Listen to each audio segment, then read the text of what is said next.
తెలంగాణను బాగు చేసుకోవాలని పెద్దసారి హరితహారం అని పెడితే ఈయన దానికి నకిలీ ప్రోగ్రామ్ గ్రీన్ ఇండియా ఛాలెంజ్ అని పెడతాడు. తెల్లారులేస్తే సినిమా వాళ్ళని తీసుకురావాలి, రోజు ఒక ఫోటో వేసుకోవాలి. దాని వెనుక ఉన్న కుట్ర ఏంటంటే జియో అమెండ్మెంట్ అవుతుంది సంతోష్ గారి గురించి. ఆ ఫారెస్ట్లను 10% ఇన్కమ్ ఎవరన్నా ఇస్తే అమ్యూజ్మెంట్ పార్క్లకు ఇస్తారన్నట్టు. దానికోసం జియో అమెండ్ అవుతుంది. దానికి ప్రభాస్ గారిని, చిరంజీవి గారిని, అనేక మంది సినిమా స్టార్లను మోసం చేసి వాళ్ళని తీసుకుపోయి వాళ్ళతో ఫోటోలకు పోజులు ఇప్పించి ఫారెస్ట్లను కొట్టేయాలని ప్లాన్ అయినది. ఇక ఈయనకి 2-3 మనుషులు ఉంటారు సంతనకి. ఒక ఆయన పోచంపల్లి శ్రీనివాస్ రెడ్డి అని ఎమ్మెల్యే. ఇది నాకు విషయం ఎవరు చెప్పారు అంటే మన పల్లరాజేశ్వర రెడ్డి అన్ననే చెప్పిండు. మీకు ఏమైనా డౌట్లు ఉంటే ఆయన అడగొచ్చు. ఈ పోచంపల్లి శ్రీనివాస్ రెడ్డి అనేట ఆయన వరికోల్ అనే ఊరు, సామాన్య కుటుంబం, మధ్యతరగతి కుటుంబం. ఇవాళ అక్కడ ఆయన శ్రీమంతుడు అని పిలుస్తారు పోచంపల్లి శ్రీనివాస్ రెడ్డి గారిని.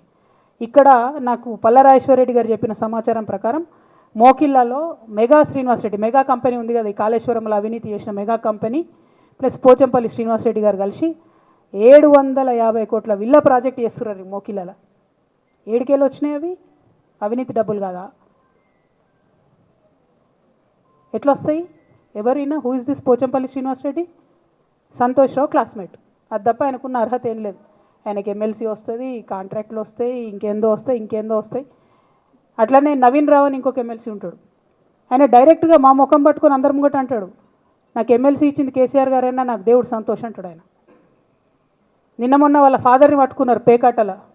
ఏమైంది కేసు? ఆల్రెడీ నవీన్ రావు గారు పోయి మన ముఖ్యమంత్రి గారు కాళ్ళు పట్టుకున్నట్టుగా తెలిసింది. వాళ్ళ తండ్రిని విడిచిపెట్టారు, ఈయన మీద భూ కబ్జా కేసులు ఉంటే అవి విడిచిపెట్టారు.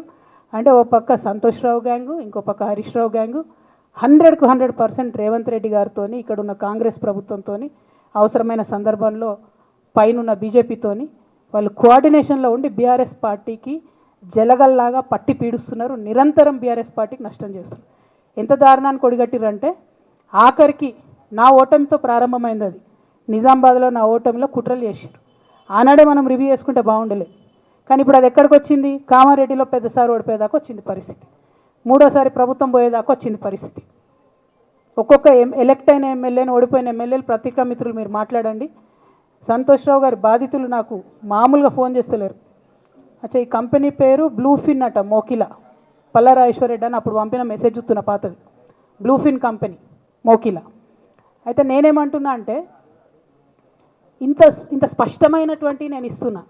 రేవంత్ రెడ్డి గారిని నేను ఛాలెంజ్ చేస్తున్నా. మరి ఎందుకు మీకు మీ ఏసీబీ వాళ్ళకు వీళ్ళ ఇండ్లు అడ్రస్లు దొరుకుతలేవా? ఏం అండర్స్టాండింగ్ ఎందుకు లేదు మీకు? లేకపోతే మీరు చర్యలు ఎందుకు తీసుకుంటలేరని నేను సూటిగా రేవంత్ రెడ్డి గారిని